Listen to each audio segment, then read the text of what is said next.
Good morning everyone, welcome to MD time story blog. তো এখন বাজে হলো 7টা। তো দেখো আমার রান্নার জন্য জোগাড় হয়ে গিয়েছে। কালকে রাতে এগুলো কেটে রেখে দিয়েছিলাম। তো এটা আগের কাটা ছিল। এখানে ফুলকপি দিয়ে আলু দিয়ে তরকারি করবো, কুমড়ো ভাজবো, আর এখানে আছে লাউ, ডালে লাউ দিব, আর এটা ভাড়ালি ছিল, ভাড়ালি বটি করে রাখবো, আর পনির আছে, পনির করবো। আর দেখো এখানে ডাল বসিয়ে দিয়েছে, এখানে ভাত বসিয়ে দিয়েছে। যেহেতু ছেলের হলো স্কুল খোলা, তো ছেলের স্কুল যেতে হবে, তাই আমি তাড়াতাড়ি করে রান্নাটা চাপিয়ে দিলাম। তো দেখো ফ্রেন্ডস, আমি এতগুলো জামা কাপড় ধুয়ে আসলাম, ধুয়ে একবারে স্নান টান করে আসলাম। এখন জামা কাপড়গুলো মেলে নিব, চলো মেলে নিই। পুজো দেওয়া হয়েছিল, প্রসাদ কাউকে দেওয়াও হয়নি, আজকে খাওয়াও হয়নি।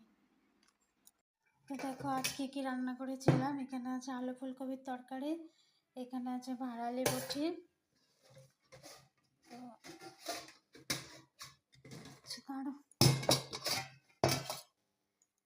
এখানে আছে কুমড়ো ভাজি, এখানে আছে পনির ভাজি ছেলের জন্য, আর ভাত আর ডাল।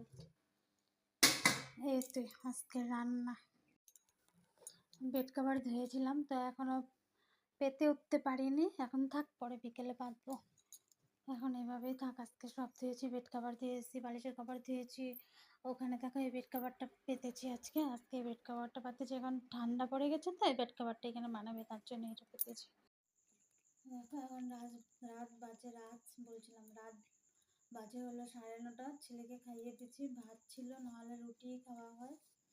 ভাত ডাল আর পনির ভাজা দিয়ে খাইয়ে দিচ্ছি, ওকে খাইয়ে নিই, তারপরে আমরা খাবো। সারাদিনও ঘুমাতে পারিনি, স্কুলে যায়, স্কুল থেকে এসে আবার কোচিং যায়, কোচিং থেকে এসে অল্প মোবাইল দেখে আবার পড়াশোনা করে, টাইম পায় না, ঘুম পেয়ে গেছে, তাই ওকে খাইয়ে নিই।